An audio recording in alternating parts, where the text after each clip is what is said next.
Hello, everybody, and welcome to the Better You podcast. I am joined by Ravi Patani and Ali Bailey. A big thank you to everyone watching and to Lamco Wellness for sponsoring this. Today, we are talking about PTSD because June is PTSD Awareness Month. Um, and I'm really interested in this because I think when we talk about PTSD or when we hear about PTSD in public, we tend to view it in the very narrow scope of PTSD that happens to veterans, which is absolutely understandable. It's very terrible what they have to go through, but it's also like PTSD is a much broader topic because it tends to or it can involve everyone. It's a trauma response, and all of us, whether we like it or not, go through some sort of trauma in our lives.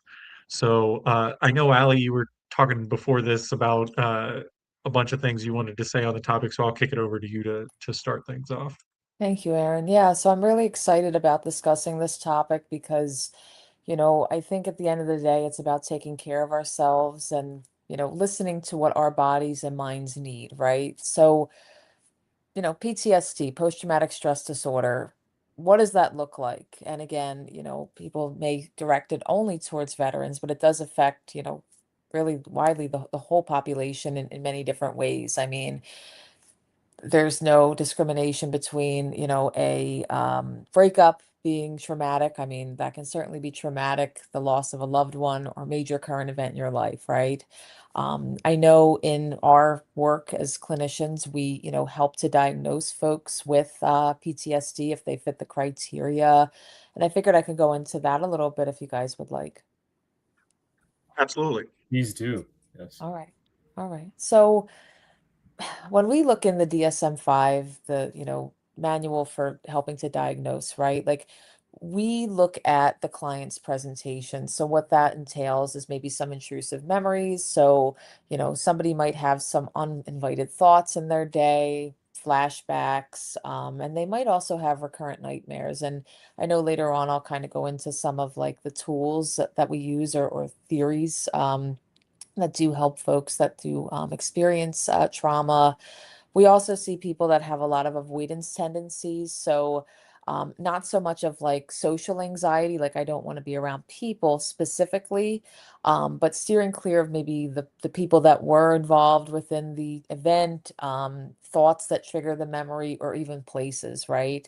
I know with a lot of frontline workers like firefighters, they experience vicarious trauma. So, if they've been, on a job or on a case where, maybe there was a loss of life significantly, or just something that happens to them where maybe they couldn't breathe with their headgear on, they might be like, when I drive by that place, I get very avoidant, right?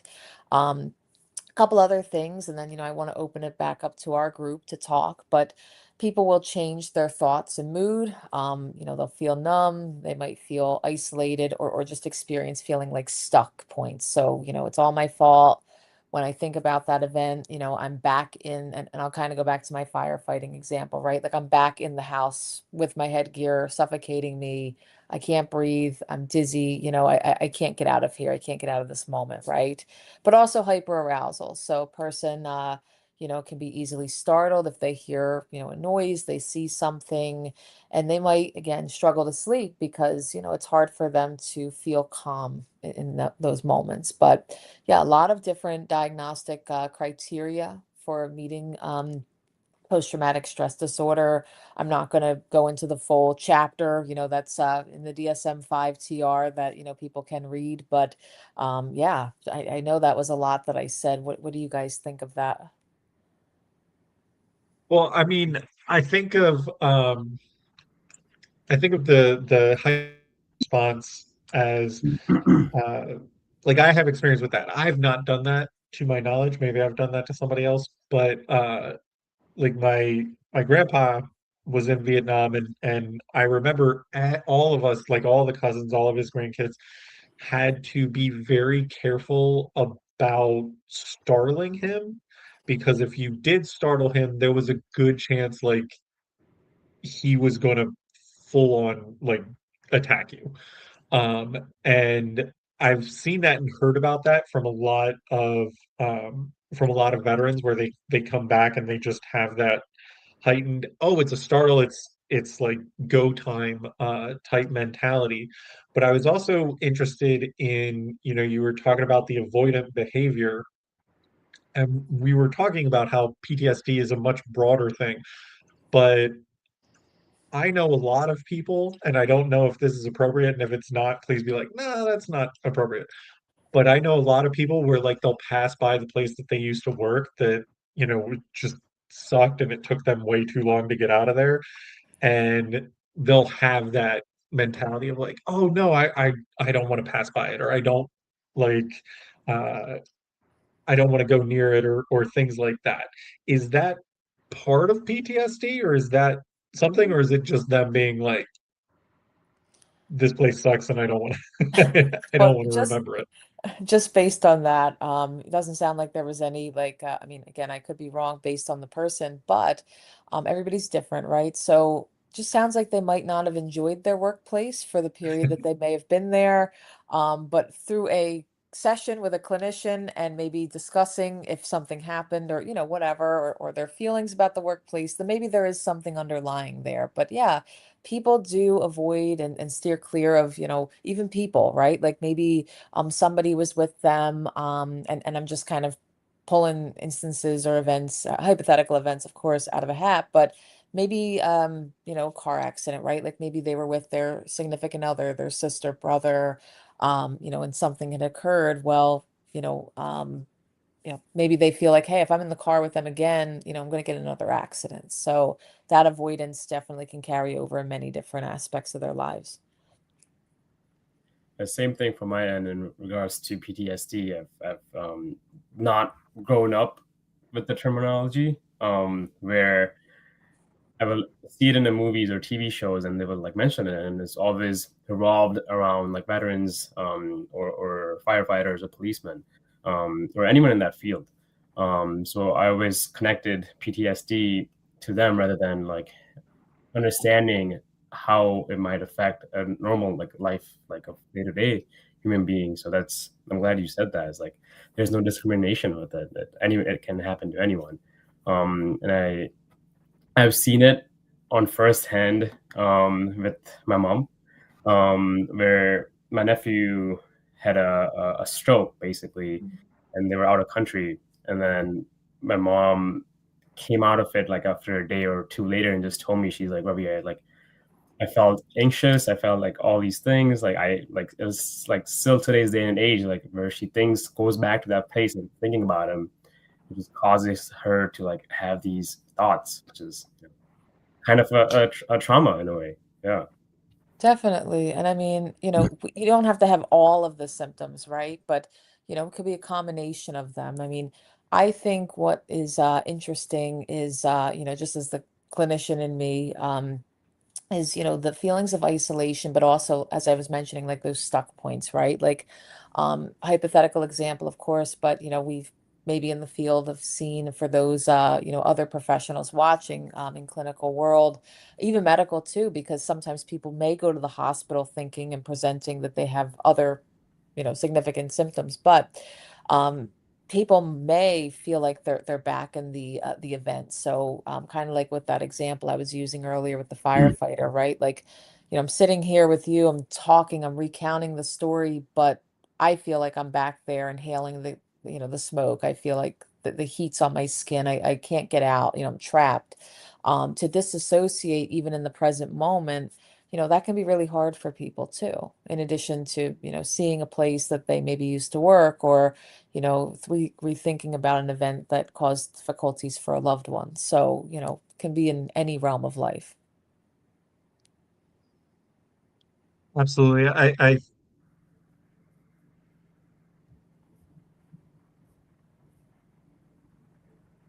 basically a PTSD response to an accident that they were in when they were younger. In both cases, people died, and it was a horrible recovery process for them. But after that, they just couldn't get behind the wheel. Both of them could. sit in a car with somebody else, but them being behind the wheel was like highly triggering, and they weren't doing it. Mm. Um, and I think that, Robbie, you brought up something that I think of that we all experience in some way, maybe not to the extreme extent um, that veterans experience it, but where like something bad will happen, and for a time after, things that remind us of that event, and it's like we're just snapped right back to that moment and right back to that memory. And you're in that space for a little bit. I think for a lot of us, it fades with time, but for some of us, especially when we look at like veterans or emergency responders or things like that, it may not. And I think that's why we associate it with them so much more, is because it's there for longer. That's Yeah. just my theory. I have no Yeah. basis on that whatsoever. No, no, and it does carry with us. So during my studies, and a lot of curriculums use this book now for educating the students attending their universities, but a lot of people also that have experienced trauma benefit very well from the book. I don't know if either of you have heard of The Body Keeps Score before. Oh, it's a tremendous book. It recounts a lot of client cases, very clinical. But it helps to kind of understand like how one's psychological trauma, can really physically and emotionally alter somebody's brain and their nervous system, right? Because, our nervous system can't differentiate between the response from a breakup or from a car accident. It sees it as a threat, it sees it as the fight or flight mode, right? So that book is really, I mean, amazing, because it helps us to understand that we remember the trauma mentally, but our bodies hold that tension, hold that stress. So it's important to look at all of the different modalities for self-help, right? A lot of people who've experienced trauma, they have a lot of muscle aches and chronic pain, so a lot of somatic symptoms there.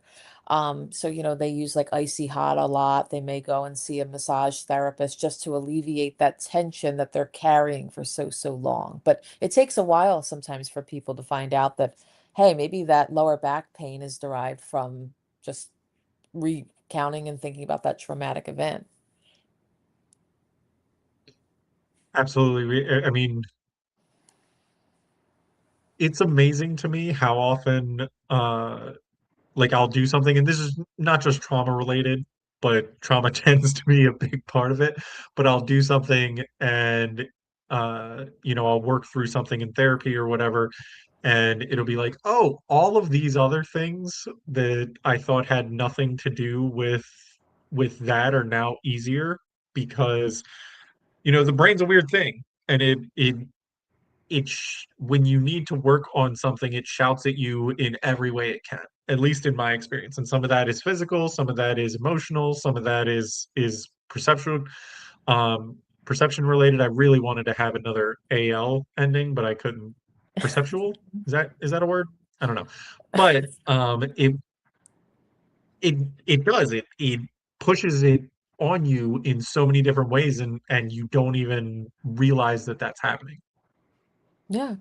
Yeah, no, definitely. And you hold that with you. And I think too, like people around us may notice it more than we notice it until we become conscious and aware of it. Like we might be more short-tempered if somebody asks us for help, or to do something. It's like, and I always say it's the people closest to us. It's never people outside of that circle that get the brunt of whatever we're going through. But then once we're aware of it and somebody says, hey, I've noticed that you've been a little bit more agitated lately, or you're coming across a little bit more quiet, when you've had the opposite, affect or presentation with yourself. Like normally you're happy go lucky, but today, you've been quiet for quite a bit of time.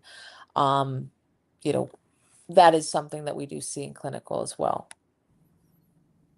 On that note, I wanted to ask you guys, do you, I mean, if you guys want, if you can share your own personal moments where you felt where you had some trauma, and then you realized it when you were like, exchanging a conversation with someone, and in your head you went back to that spot or place where it caused a distrust for you.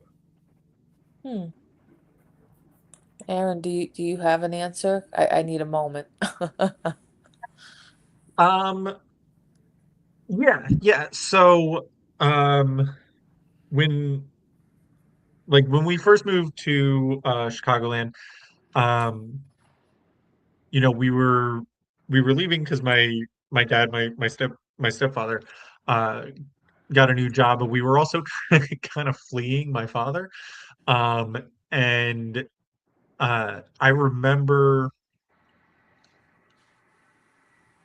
like being in school and everything, there was just this inherent distrust of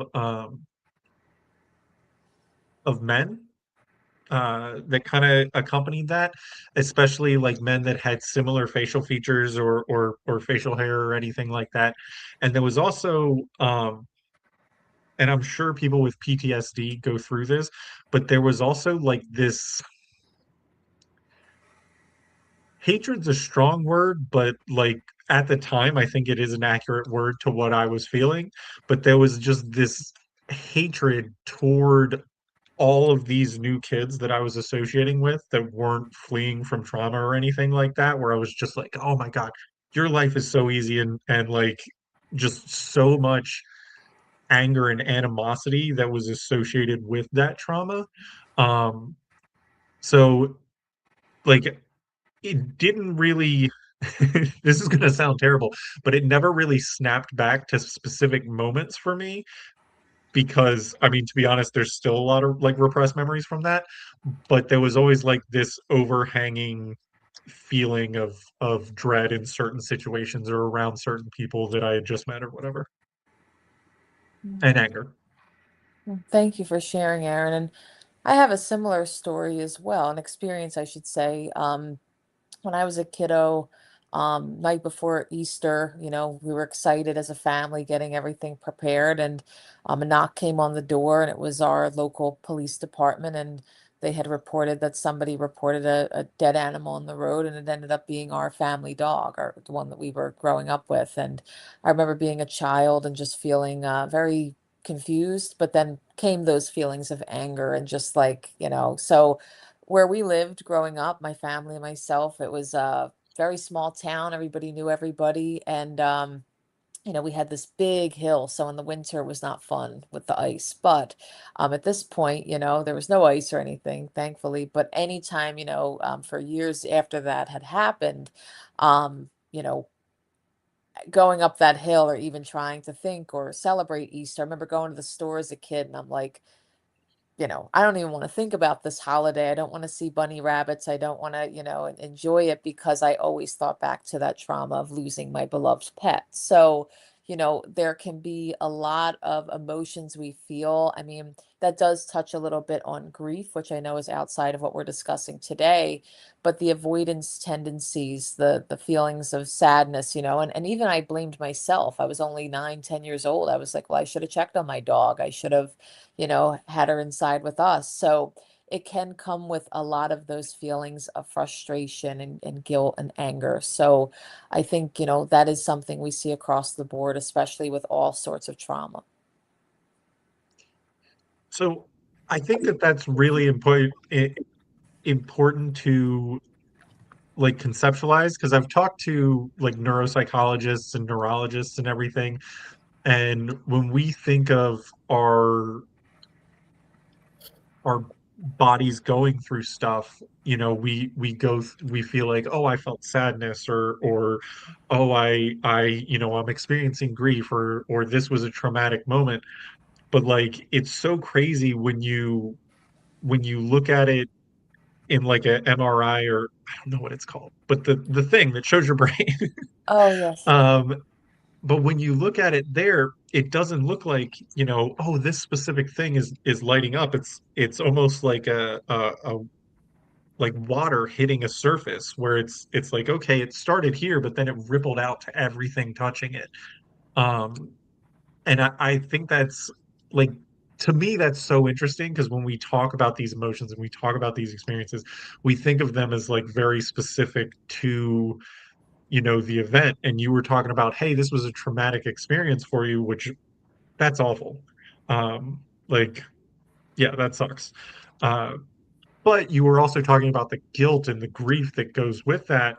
Yeah. And that's usually how it works in my experience is like it's never one thing. It's a bunch of things that stem from something. Yeah, no, certainly. And that kind of goes back to what we discussed earlier, people hold that tension when we're angry, we hold the tension in our face. And I think that's what's so beautiful about like relaxation techniques is and hey, I even do them myself, I never preach something I've maybe never have tried. So when it comes to like meditation activities, like, I'll put a YouTube video on, I'll listen. And, I love the ones where they say, notice your face, unclench your jaw, unclench your cheekbones and such. And I'm like, wow, we don't realize how much tension we hold. Um, but especially after a traumatic event, I'm sure that magnifies at least by 10, of what we would hold. So it's really interesting of the different ways that we can help with self-care and with management because PTSD is highly manageable. It is, even though it might not feel that way right now. So that actually brings us to a question we have in chat. Oh. What about the lack of self-care? Do some people with PTSD not take care of themselves? And how do you break the habit to take good self-care of yourself? Good question. Thank you, Jimmy. That is, yeah, no, that's a really good, elaborative question because, and I think what happens is like we have a routine down, and depending on the trauma, we might not know exactly how to get ourselves back there, right? So, for example, the car accident we discussed, if somebody gets in a car accident, maybe their form of self-care is going to the gym, but they're avoiding using cars now because of said accident. So it can really disrupt your routine. So I think it's just about finding what can help you in these instances. And I always say start small. It doesn't have to mean we're joining a gym or going on a luxurious vacation to heal or to manage it. But yeah, just finding what helps you and what is manageable for you, because the smallest step can be the greatest leap that you can take. Absolutely. Absolutely. That brings me to a question I had kind of circling back to veterans. Um, I talked to a while ago a clinician who specialized in working with veterans, and they actually at the time worked on an army base. Um, but they were saying that the military really, for things like PTSD or phobias or whatever, they're really just like, no, exposure therapy. That's all we're interested in, exposure therapy. Um, I personally had kind of a whoa, that sounds intense response to that, but I wanted to get your take as a clinician. Like, is that a good idea? Well, it just depends on the person's level of um, emotional wealth, if that makes sense. So, for example, we would do something where it's like systematic desensitization, when it comes to working with folks. So that is a form of exposure therapy, but it's not like, so just to disclose, and I hope my dad does not ever see this podcast. I hope he does, but he has a very large fear of bridges. So as children, when we would drive down, we would go down south to North Carolina. My parents, they would swap seats before getting up to the very big, like George Washington Bridge. I'm sure there's many more, but as a child, I just can't recall them all.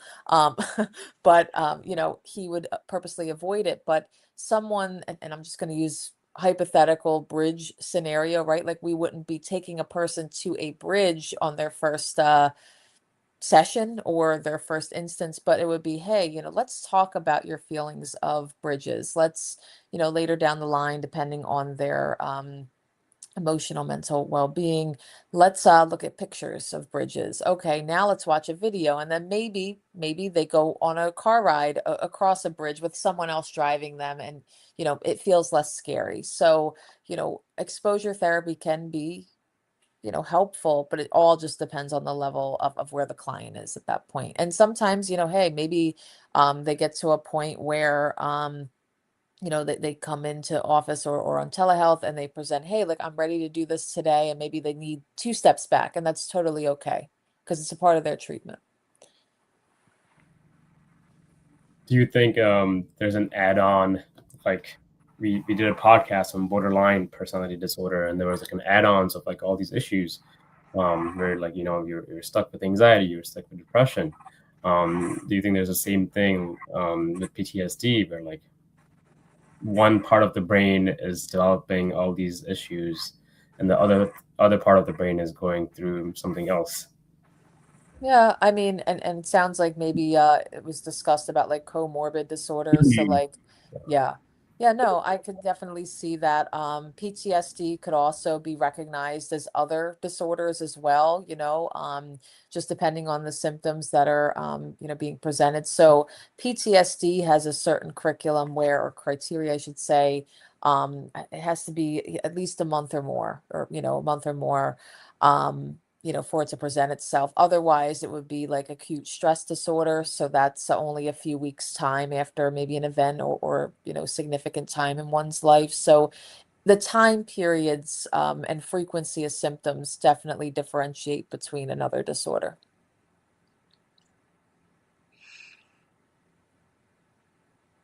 I think, oh, go ahead, Robbie. No, I was no. Thank you for that, and then also thank you guys for sharing your personal stories on your traumas. Very interesting. Oh, thank Well, you. how about you? Where are I, you at? Since we're all sharing. oh, I was thinking about. I think the main one that came up was fear of speaking in a room full of people. As when I moved to the U.S., there's always a battle of the accents and then not pronouncing the Mhm. words correctly, right? So in middle school, and then people are not nice. Kids are not nice. I'm just gonna say that right now. Where in middle school, it was in Louisiana at that moment. So any word about anything, I would just get made fun of. So I always like tend to be on the quieter side of things. And Mhm. I've noticed that like going forward in like high school and getting better, just living around in the U.S. and like talking to different people, it's got a little bit better. But I think that was the main like trauma of like, okay, when the time comes for me not to speak, I would rather not. I'll just listen in, and that's what I'm good at, listening. Actually brings up, so I was talking with my sister about this the other day. Um, and we have very differing opinions. Because I view like trauma sucks, but I also view it as potentially helpful, because like when you overcome the source of your trauma, like I have found that I am better for it. I have more understanding of myself and life and other people, and it has empowered me. Um, Her view, which totally valid view, is basically like that would have happened regardless of trauma. The trauma is just a negative thing that happened to you that you had to overcome. Whereas I'm like, I think it fueled that growth. Um, Interestingly enough, I don't know if either of you are spiritual people or if anybody who's listening are spiritual people, but in Buddhism, Buddha talked about, undergoing pain or experiencing pain in order to motivate yourself to get to enlightenment. And then at the end of his life, he was like, maybe I was wrong. Maybe people don't need to go through pain.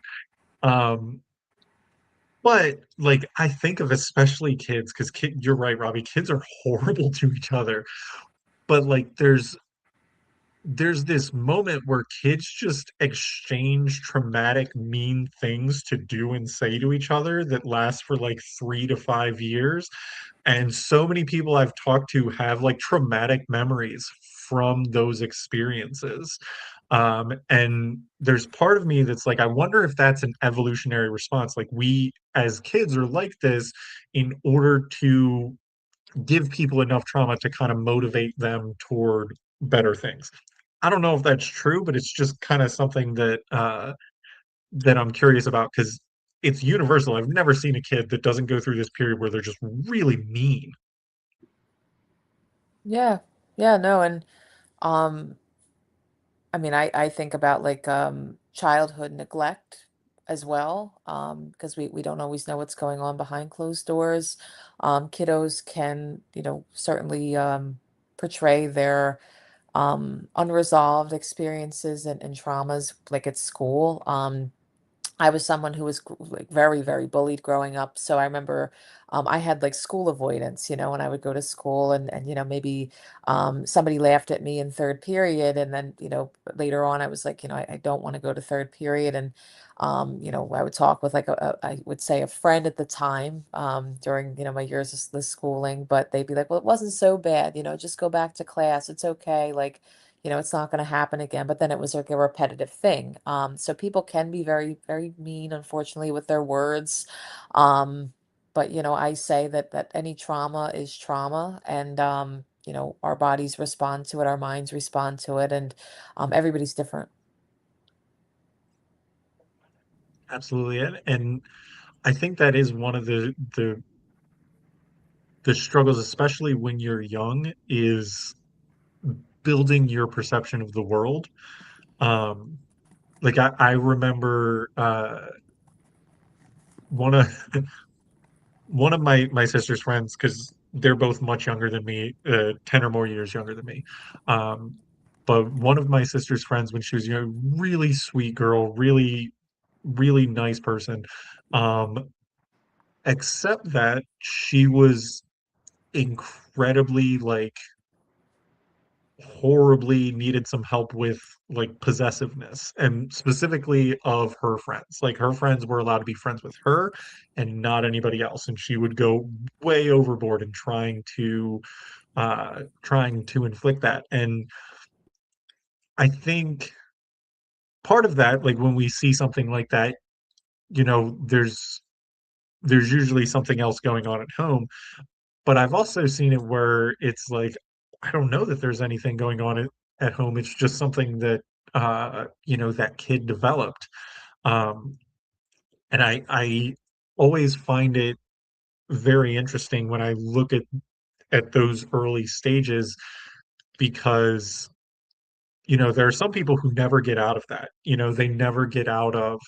Um, they never get out of being somebody who teases people all the time in a really mean way. They never get out of being somebody who's very possessive of everybody around them. They never get out of, you know, uh, in some cases I've seen kids who just assume that everybody's out to get them because they're hyper paranoid about like everything that's said to or about them.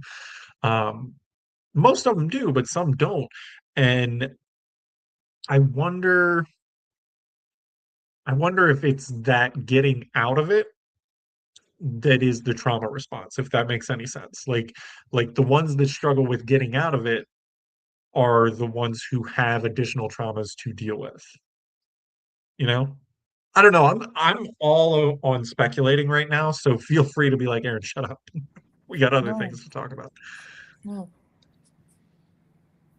So I feel like with Ali, in regards to what Aaron said, I feel like there's a series of events for PTSD with a child and to an adolescent and to a actual human being, where like it's starting off at like acute stress disorder or acute PTSD, and then chronic PTSD, and then delayed onset PTSD. So is there like I'm trying to get to in terms of like is there an age where PTSD is very common? Well, I think we can experience, trauma at any given age. And Mhm. I would say that, we can certainly see it, at different times of our life where we have that fight or flight mode, right? So, for example, kiddo, has that traumatic experience, but maybe like that delayed onset doesn't come until later. One traumatic event can ultimately be the defining factor. Again, it just goes into the diagnostic criteria of time and symptoms, more I would say than maybe the age factor, if that makes sense. Okay, that does. The only reason I say that because I have a nephew who's 15 months old. So if he does anything bad, or like, I just don't know like how he's gonna react, or if he's gonna have some PTSD when he grows up. Well, I would say, I know that's rather young, It's but very yeah. there's different therapies that we can do, kind of like we were talking about earlier, of like well, I say the cognitive behavioral side of things, right? Systematic desensitization. There's like EMDR, which is the eye movement, desensitization, reprocessing, so that kind of helps people to recount the story and think about the traumatic event a little bit more in depth, and pull out things that maybe they've suppressed for maybe a very long time, like combat and war. But yeah, there's assessments as well that we could do, at time that is appropriate for the age that the person is. That's fair. I feel like he's gonna grow up with a lot of trauma, living in an Indian household. Yeah.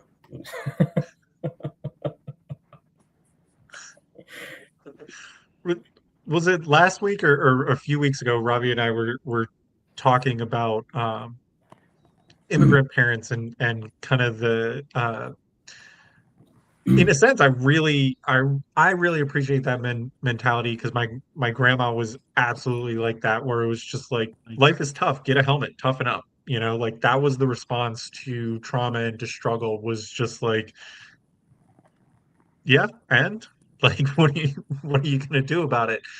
Um, and there's like I'm of two minds of it because there were definitely times where and I'm sure Robbie, you're in the same spot with me, where like you get that response from a really horrible thing that happened to you, and you're just like, you feel alone and isolated. But there's also times where because of that response, you develop a lot of independence and like this, hey, it's on me to conquer these things, to deal with these things. Um, and so, like with everything in not everything, but most things in life, uh, like it's a trade-off, Yeah. and I feel like that's part of why I have this tendency to view trauma as not always entirely bad, Yeah. is because it is a trade-off. Like trauma can help people develop, in my opinion, not a clinician. Allie, please correct me if that's not true. But trauma can help people develop like a sense of independence and a sense of hey, I am in control of my own life and destiny. Hmm. Well, Very I think, oh, sorry, I was just going to jump in there. I think certainly that people who experience trauma and may, begin to recognize those symptoms and feelings, they can feel defeated, they can feel isolated. But yes, maybe along with working with a provider, a clinician, and feeling that self-empowerment, that they certainly can regain that, strength, the resilience, and say to themselves, like, hey, I got through this. Yes, it was difficult, but I can conquer the next thing. But everyone is different. Every experience is different. But I definitely think that having a supportive base is really important too, and reminding yourself of who you have to talk to. So, very true.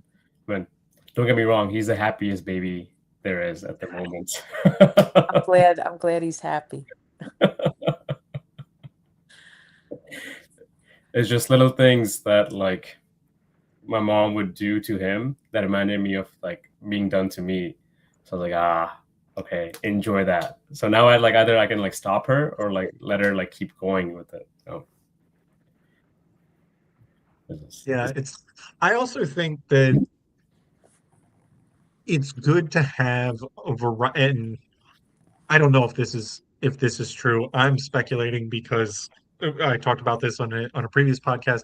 My wife and I are going to have our first kid soon, and so now everything is about like in my head is about, oh, how do you raise a kid properly? Like there's such a word or such a definition. But I think it's really important or really helpful when a child experiences different methodologies toward life. You know, because like we were just talking about, there's not necessarily a right or wrong, with a lot of things. Some things, absolutely, that's wrong. But for a lot of things, there's not necessarily a right or wrong. And I think it's a lot of us get in this idea of my way is right, this way is wrong, and whatever. And then we fall into this pattern where, okay, the things that our upbringing or our background or whatever have prepared us for were great. But things that it haven't hasn't prepared us for, we're totally lost and we don't even know where to start. And so I think, again, tying it back to trauma, I think that having that experience of minor traumas, not like intense PTSD, and again, it's just my own opinion, can have that effect of being like, oh, well, uh we can do this, or I can do this because I've experienced this hardship before and had to overcome it in a different way. I don't know if that makes any sense. And again, just my own opinion, and I'm probably wrong.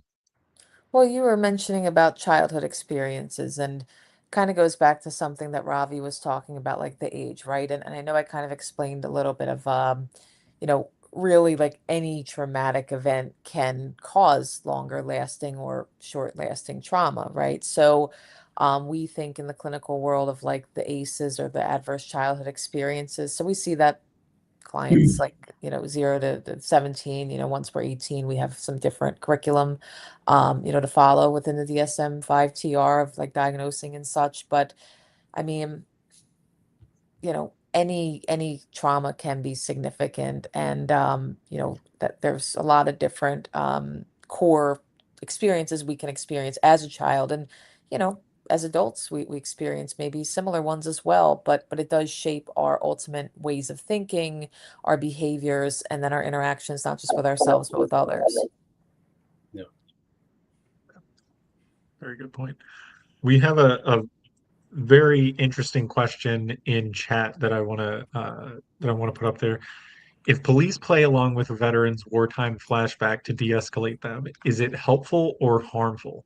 Oh, so you're bringing me, Jimmy, back to my days of working in the physical field, working in mobile crisis response. So that's a really interesting one. So yeah, so um, and I don't like to, say who's right and who's wrong, right? But um, I would say that, playing along maybe into one's flashback is a bit harmful. And the reason why is, I know we want to help the person, and maybe, we feel in that moment that going along with their narrative is helpful for them to maybe get them to do something to help to keep them safe, right? So, for example, let's say if we met hypothetically with someone who was experiencing maybe, some flashbacks, some undesired thoughts of maybe being not physically here with us, but somewhere else in their minds, thinking back to war combat, thinking back to a fire, thinking back to being in that car during an accident. We might try to help them be more present in the moment. So we all go through different trainings in our professions. So I would say, because again, I worked mobile crisis team.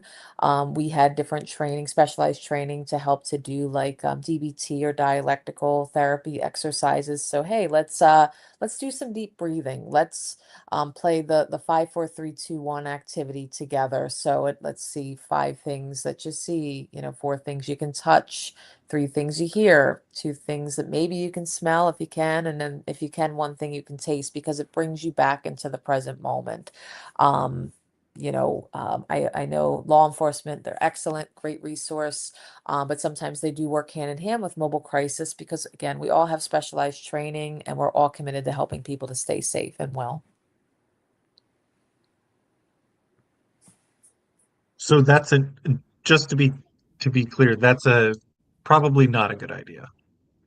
Not a good idea. No, I would say no. And that's regardless. any profession. I would say clinical. I'm not a law enforcement agency representative, but no, not playing into it. I mean, we could certainly ask, questions in those moments, depending on where the person is. Having had worked mobile crisis, sometimes you're meeting someone at a very dangerous spot. So, uh, playing into that or asking some eluding questions may lead them to make other decisions. So you can certainly ask for that information later if they really feel the need to talk about it. But sometimes it's more about prioritizing their immediate safety. That makes sense. And I feel like now that you brought it up, I'm just imagining, you know, my grandpa having a flashback and it continuing past the point of, you know, essentially punching a kid in the head. Um, that probably would have gotten much darker than than the initial start of that. Um, so yeah, that's a very good point that never would have occurred to me. Yeah, yeah. Wanted to bring a topic of treatments. I know Aaron mentioned one of the treatments was an exposure therapy. Um, Ali, what do you suggest when a person is going through something like PTSD? Um, what do you recommend? So, certainly again, I mean, and this goes across any topic that we've discussed or any concern for a potential diagnosis, right? Whether it's anxiety, depression, PTSD, or others, other concerns, picking up the phone is always the first best step, to working with someone. So there's a lot of different therapy modalities, right? Kind of like what I was discussing earlier, being aware of our thoughts. As again, we can compare ourselves to others in the sense of, I should be better. That event was 5 years ago. It was 3 months ago. I should be over it because Jim and Sally went through something similar. So I shouldn't have to deal with this, right? So that would fall more in line of the cognitive behavioral therapy. So replacing those should statements and replacing the I must be done with this, and kind of re-strategizing and processing essentially the experience that we've had. Some clinicians also go on to obtaining more higher credentialing for themselves to be able to help clients with trauma. So, like trauma informed care, specifically, people learning more about, said trauma, if they're going to be exposed to trauma later on. And kind of like with the example that I was just explaining with even like mobile crisis and law enforcement teams and agencies that all work aligned together to help people, they might experience vicarious trauma. So they might not, go to therapy per se, but they might have other skill development things where they meet with their colleagues on a regular basis. They debrief their cases. They speak with a supervisor, and they have what we would call like those self-care timeouts when needed, if needed, and coordinating what would work best for them. So a lot of different resources in place. I know for kiddos in schools, there's, 504 programs. So, that could be worked out with a clinician and or a primary care provider after a traumatic event. A lot of people with anxiety have 504 plans. So maybe they need just a little, half hour timeout, go to recess with a paraprofessional or just step out of the classroom. But I know I just threw a lot of information out there. But there's, like I said earlier, it's highly manageable. There is help available, even though it might not feel there is. Oh, thank you for sharing. And I feel like CBT is such a prominent thing in treatments, where we've talked about it in multiple series. So just wanted you to help understand the viewers of the impact it has on a person, and if they're not in therapy, how can they focus on it and within their day to day lives?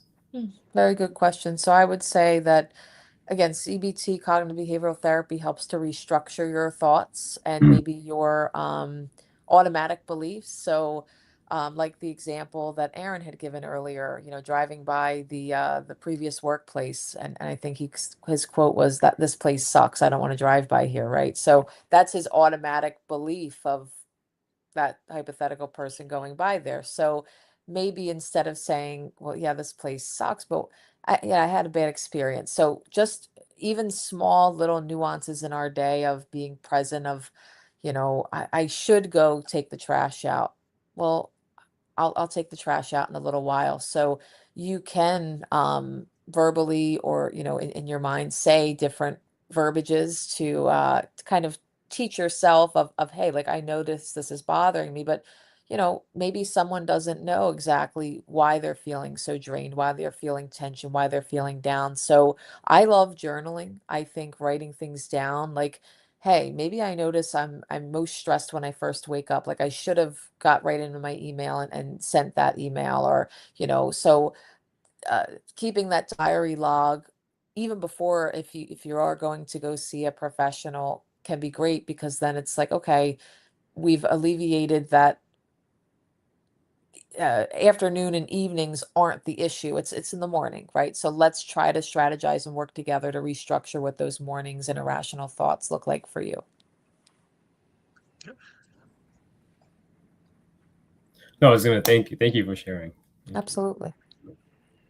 I was I love CBT therapy. Having done it so many times.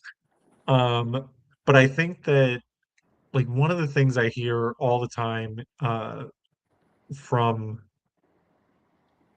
pretty much everybody is that whatever's going on with you is, and even my wife, who I've said multiple times, it is not willpower. But they'll always be like, it's a willpower thing. You just will yourself through it. And like, yes, that's part of it at a certain point. Like there's a do or don't aspect that you need to cross that threshold. But I found in my life so often it's not willpower. It's setting yourself up for success. It's training your brain to look at things in the way that will lead you to the path of taking the things that you want to do. Because we tend to think that we have all of this agency and we don't.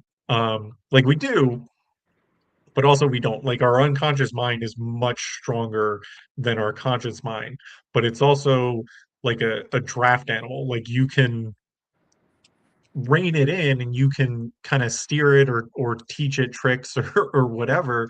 And to me, that's always how I've viewed CBT is like, hey, it's not really about giving you the willpower to do all of these things because that's an uphill battle that you may not win.